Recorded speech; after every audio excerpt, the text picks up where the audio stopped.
UGC net population studies का paper जो 22 फरवरी को हुआ था, उसके मेमोरी बेस्ड क्वेश्चन को मैं यहाँ पर प्रेजेंट कर रहा हूँ और इस सीरीज में ये 4th वीडियो है। इसके पहले 3 वीडियो मैंने किया हुआ है जिसमें टोटल 30 क्वेश्चंस तक मैंने एक्सप्लेन किया है। इस सीरीज में ये 31 नंबर क्वेश्चन होगा। आप देख रहे हैं बोंगार्ड्स प्रोक्सीमेट डिटर्मिनेंट ऑफ फर्टिलिटी। इसके ऑप्शंस मेरे पास नहीं है, बस इसको मैं यहाँ पर एक्सप्लेन कर रहा हूँ कि इस टाइप के क्वेश्चंस एग्जामिनेशन में आए थे। जो बोंगार्ड प्रोक्सीमेट डिटर्मिनेंट ऑफ फर्टिलिटी ये था 1978 में बोंगार्ड ने टोटल 8 वेरिएबल्स दिए थे फर्टिलिटी से रिलेटेड। ये सभी हैं 1 2 3 4 5 6 7 और इसमें एक और आता है 8।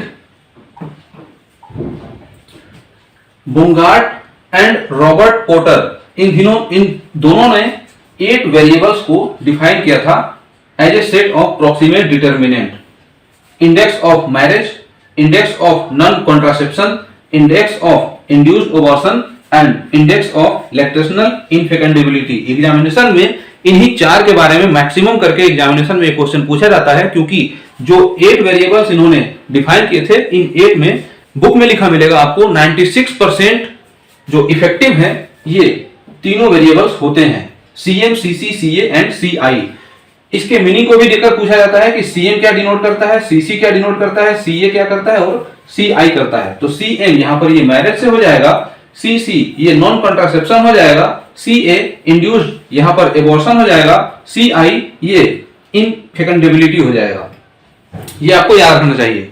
इसके अलावा जो 5वां, 6वां, 7वां और 8वां ये होता है frequency of intercourse, spontaneous intrauterine mortality and sterility and duration of fertile period. तो ये 4 अलग से होते हैं जो इन्होंने डिफाइन किया था। इसमें जो ऊपर के 4 हैं ये मोस्ट इफेक्टिव होते हैं और इसी वजह से एग्जामिनेशन में ये क्वेश्चन पूछा जाता है और इन चारों के बारे में भी क्वेश्चन पूछा जाता है। हो सकता है कि आपसे जो एग्जामिनेशन में क्वेश्चन पूछा गया हो, इस पर रिलेटेड बेस्ड जो ऑप्शन है वो दिया गया हो।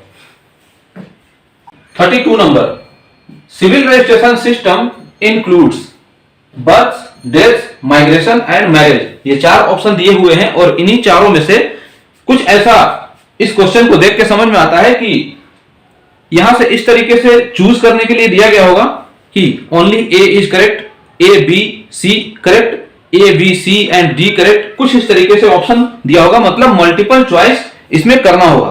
तो civil registration system birth, death और मैरिज इन सभी का रजिस्ट्रेशन ये करता है। एक्चुअली में वाइटल रजिस्ट्रेशन ये है और यहां से ये माइग्रेशन इसमें नहीं होगा, तो आपका जो आंसर होगा बर्थ, डेथ एंड मैरिज, ये 3 हो जाएगा। रिकॉर्ड, ये जो सिविल रजिस्ट्रेशन सिस्टम है, it records vital events such that birth, death, फेटल death, still birth, marriage, divorce, इस टाइप के जो रजिस्ट्रेशन है उसके रिकॉर्ड आपको सिविल रजिस्ट्रेशन सिस्टम में मिलेगा। इसका एम क्या है, ऑब्जेक्टिव क्या है? इसका एम है registration of vital events and generation of vital statistics. जो रजिस्ट्रेशन है मतलब birth, death, marriage, फेटल death, still birth, ये फेटल डेथ को स्टिल बर्थ भी कहते हैं, ये डाइवोर्स, इन सब से रिलेटेड जो है उसका रजिस्ट्रेशन करता है और जो इसका वाइटल स्टैटिस्टिक्स ये जनरेट करता है। तो ये इसका एम है। Registration of birth and death act 1969 के अंडर में ये आता है। तो यहां से भी एक क्वेश्चन बनता है कि ये कौन सा एक्ट है? RBD act 1969। नेक्स्ट है सेंसस के ऊपर बेस्ड क्वेश्चन है ये, de facto and de jure method of census. Census पर बहुत सारे क्वेश्चंस आ रहे हैं, ये मेमोरी बेस्ड ये भी क्वेश्चन है। इस पर मैंने एक पीछे के जो वीडियो में मेमोरी बेस्ड कर रहा हूं तो इसमें एक सीरीज ही मैंने लगाया हुआ है। ये de facto and de jure method से क्वेश्चन आ गया है कि कौन क्या होता है। बेसिकली जो डिफेक्टो मेथड होता है वो भी काउंट करने का एक तरीका है और जो de jure मेथड है वो भी काउंट करने का तरीका है। तो दोनों में डिफरेंस क्या है? दोनों में डिफरेंस ये है कि काउंटिंग के समय में जो जहां पे मिल गया उसको हम काउंटिंग कर लेंगे। That is individuals are counted where they are found. ये जो इंडिविजुअल जहां भी फाउंड होगा, जहां भी पाया जाएगा, उसको वहां पर काउंट कर लिया जाता है। That is called de facto method. और डिज्योर मेथड क्या होगा, उसके जो इंडिविजुअल है उसके रेसिडेंस पर ही जाकर के उसकी काउंटिंग होगी, उससे सर्वे होगा। That is called de jure method. Individuals are counted where they usually reside regardless of where they are on census day.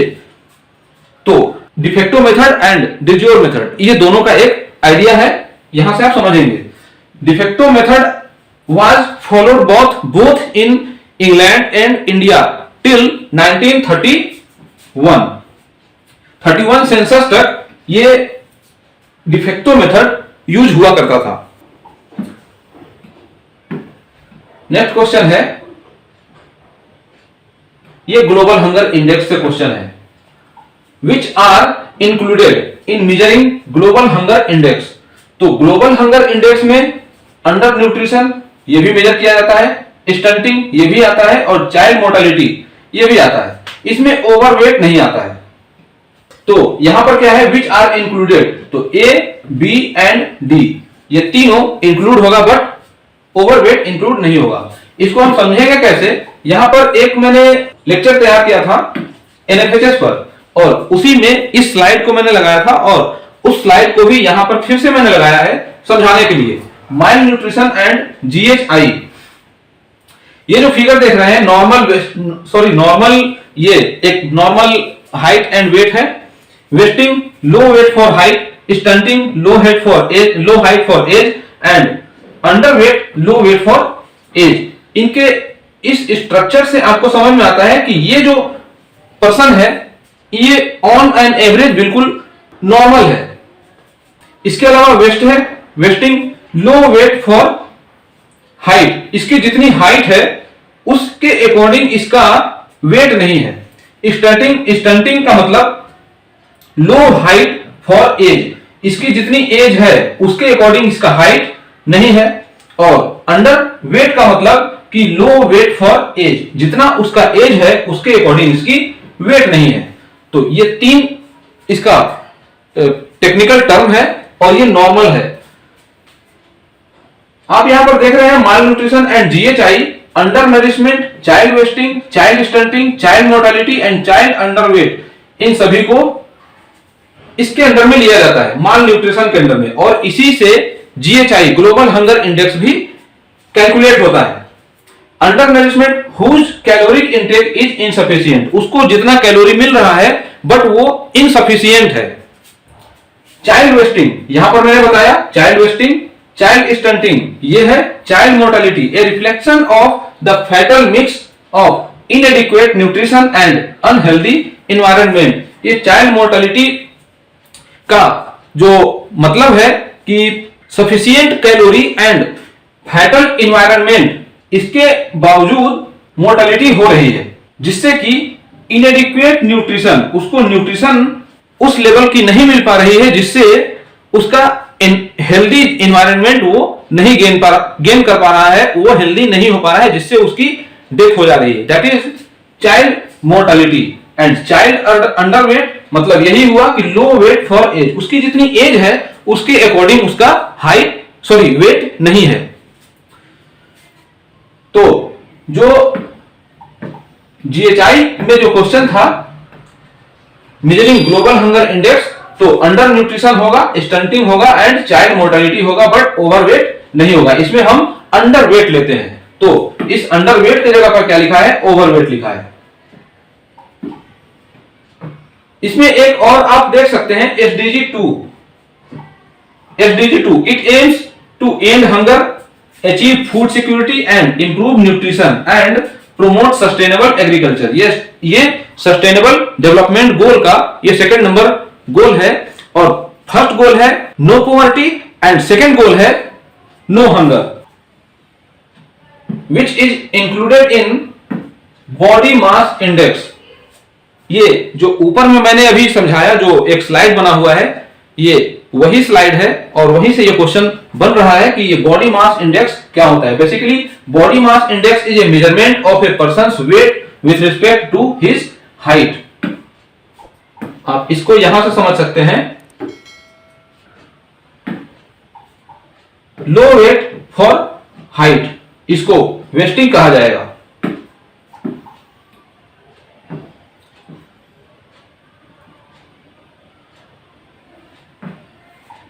तो इसमें यहां पर ऑप्शन क्वेश्चन है which is included in body mass index.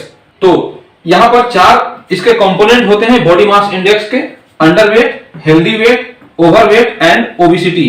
तो definitely इन चारों के अलावा ही कोई एक ऑप्शन दिया होगा और उसमें से इन कंपोनेंट्स को चूज करने के लिए ऑप्शन दिया गया होगा।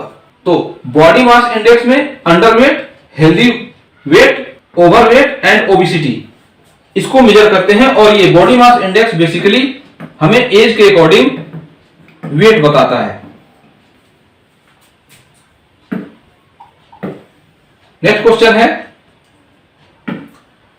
Which of the following Indian cities have above 20 million population.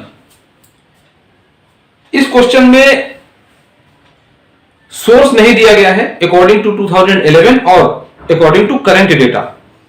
तो अगर हम अकॉर्डिंग टू 2011 के डेटा के बेसिस पर बात करें तो इसमें से कोई सा भी आंसर नहीं होगा, क्योंकि मुंबई एक ऐसा सिटी है जिसमें सबसे ज्यादा पॉपुलेशन है उस सिटी में, अर्बन पॉपुलेशन वो टोटल है 18 million, means 1 crore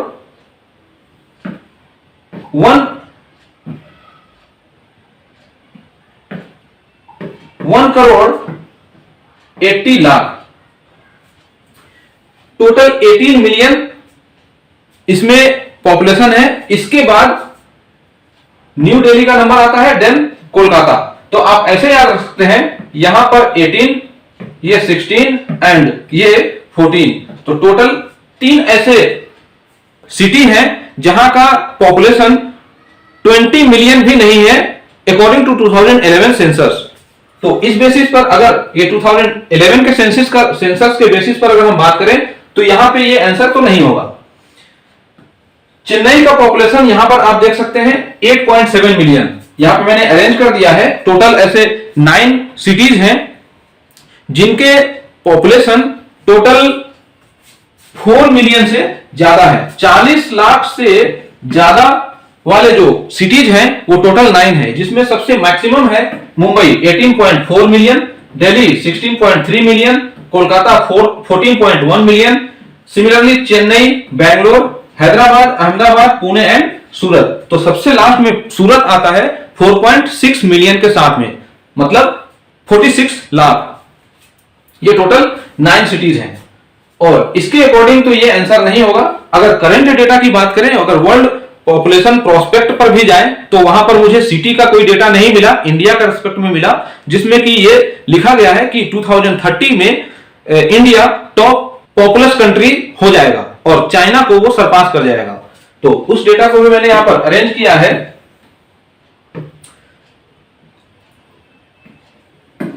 the world most populous countries in 2030, India होगा, चाइना होगा, यहां यूनाइटेड स्टेट होगा, Indonesia, Pakistan, Nigeria, Brazil and 8-9 में यहां पर Bangladesh, Ethiopia and Russia.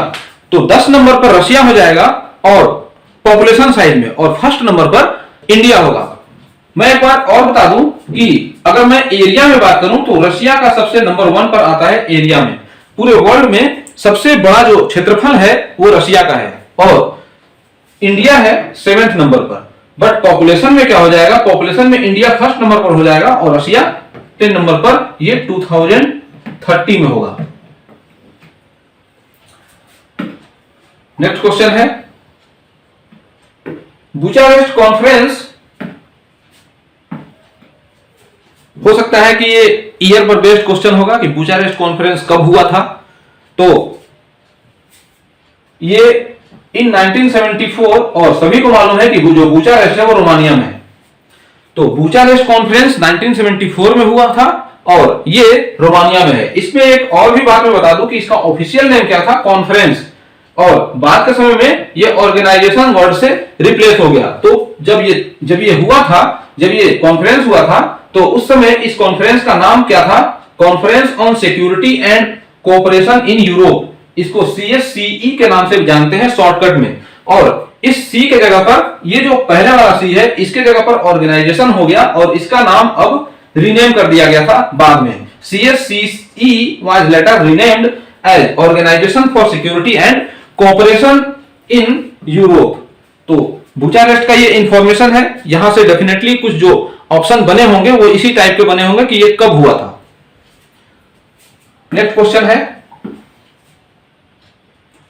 38 number, Coles index matching. ये मैचिंग करने के लिए आया हुआ है और इसके पहले वाले वीडियो में भी मैंने कोल्स से रिलेटेड दिया था। उसमें कुछ इस टाइप का क्वेश्चन था कि Coale's index is related with. तो कोल्स इंडेक्स जो है वो फर्टिलिटी से रिलेट करता है और यहां पर उसके इंडिकेटर के बारे में क्वेश्चन पूछा गया है। जो ये इंडेक्स है IF, IG, IH and IM, वहां पर भी मैंने उसको एक्सप्लेन किया था कि जो कोल्स फर्टिलिटी है उसको 3 भाग में डिवाइड किया गया है और जिसमें कि ये जो IF है, IF को ओवरऑल फर्टिलिटी कहते हैं और इस IF को 3 भाग में डिवाइड किया गया है। Coale's index is related with fertility, it is a measure of fertility and Coale's fertility indices allow the separation of overall fertility into 3 components. अभी मैंने बताया कि 3 कंपोनेंट में या 3 भाग में उसको डिवाइड किया जाता है कोल फर्टिलिटी के अकॉर्डिंग, यही ये बताता है। और जहां पर जो IF है वो ओवरऑल फर्टिलिटी होता है और इसी ओवरऑल फर्टिलिटी को 3 भाग में हम डिवाइड करते हैं कोल फर्टिलिटी के कोल के अकॉर्डिंग। इसका ये can be written as IF equal to IJ into IM plus 1 minus IM into IH। और ये इसका इक्वेशन होता है जहां पर ये जो IG, IH एंड IM है, इन तीनों के बारे में भी क्वेश्चन पूछा जाता है, जो मैंने पीछे के भी वीडियो में जो इसके पहले एक्सप्लेन किया था उसमें भी बताया था। IG जो होता है वो marital fertility, index of marital fertility, IH जो है वो non marital fertility and IM जो है वो index of proportional marriage.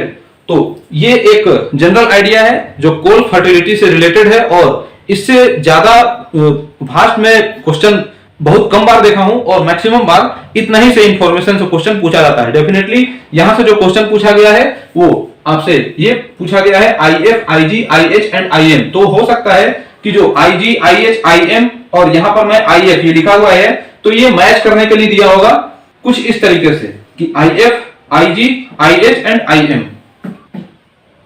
IF, IG, IH and IM, इस तरीके से मैचिंग प्रॉब्लम होगा ये जो ABCD करके नंबर दिया होता है। नेक्स्ट क्वेश्चन है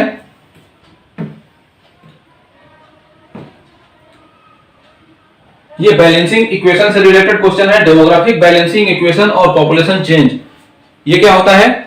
बैलेंसिंग इक्वेशन या population change is equal to birth minus death plus immigration minus immigration. इसको हम ऐसे भी समझ सकते हैं कि बर्थ में से जितना बर्थ हुआ उसमें से डेथ जितना हुआ उसको माइनस कर दिया और जितना इमिग्रेशन हुआ उसमें से जितना इमिग्रेशन हुआ उसको माइनस कर दिया।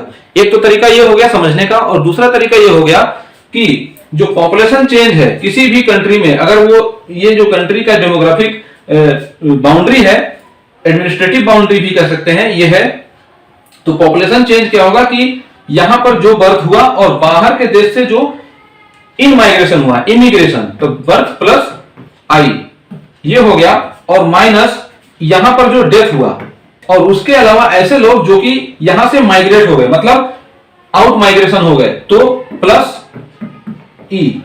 और इसको जब पॉपुलेशन चेंज में करेंगे, पॉपुलेशन चेंज, तो इस पार्ट को अगर मैं आई फर्स्ट पार्ट कहूं और इस पार्ट को सेकंड पार्ट कहूं तो population change equal to I minus first minus second, ये वाला।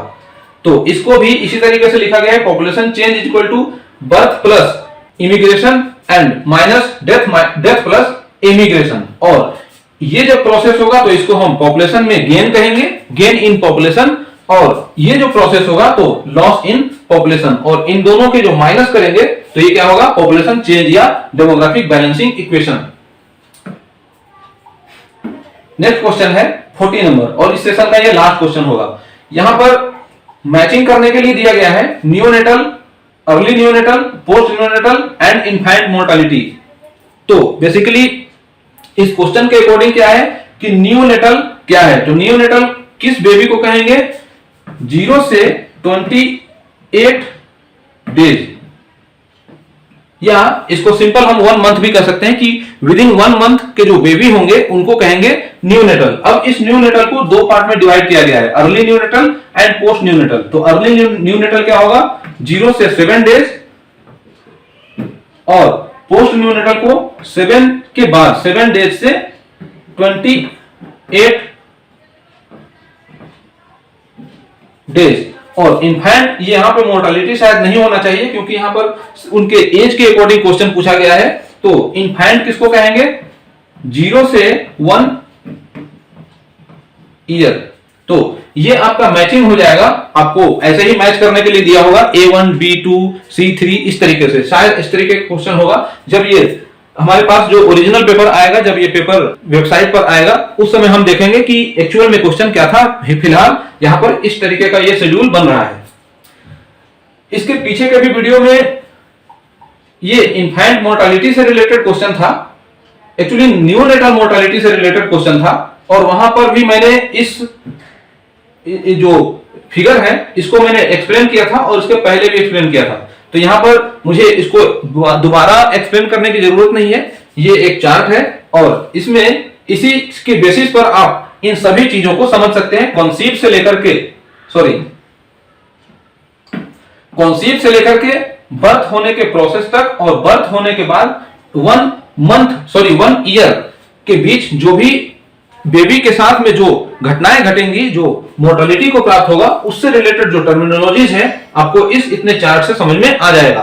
तो बेसिक में ये टोटल 10 क्वेश्चंस हुआ और मुझे उम्मीद है कि आपको ये समझ में आया होगा। डेफिनेटली ये 40 क्वेश्चन हो गए। इसके बाद मैं 41 से 50 तक के क्वेश्चन को एक्सप्लेन करूंगा इसके आगे के वीडियो में, 41 से 50 के तक के क्वेश्चन। और इसमें कुछ ऐसे क्वेश्चंस हो सकते हैं कि उनके ऑप्शन ना होने की वजह से मैं एक्सप्लेन करने में थोड़ा सा कैपेबल नहीं हूं। अगर मेरे पास उसके ऑप्शन हो तो मैं उसको अच्छे से एक्सप्लेन कर पाऊं। अगर मुझे समझ में नहीं आ रहा है कि मैं उसको विदाउट ऑप्शन मैं उसको किस तरीके से एक्सप्लेन करने की यहां पे ट्राई करूं या कोशिश करूं, तो मैं कोशिश करूंगा कि ये टोटल 50 क्वेश्चन जो होंगे वो 50 क्वेश्चन मैं एक्सप्लेन करूं, और इसका जो पीडीएफ होगा मैं आपको टेलीग्राम पर प्रोवाइड कर दूंगा। टेलीग्राम पर आप देख सकते हैं इसके एक्सप्लेनेशन को। रिजल्ट आने से पहले तक ये पूरे एक्सप्लेनेशन आपके हाथ में होंगे। इसमें मैंने पूरी कोशिश किया है कि ये मैं बिल्कुल सही से और अच्छे तरीके से फिल्टर करके सारे क्वेश्चंस को एक्सप्लेन करूं। उसके बावजूद भी अगर कुछ ऐसे रह जाते हैं तो हम उसको जो ऑथेंटिक वेबसाइट होंगे, ऑथेंटिक जो रिसोर्सेज होंगे, वहां से उसको मैच करके आगे उसको सही कर लेंगे। Thanks for watching.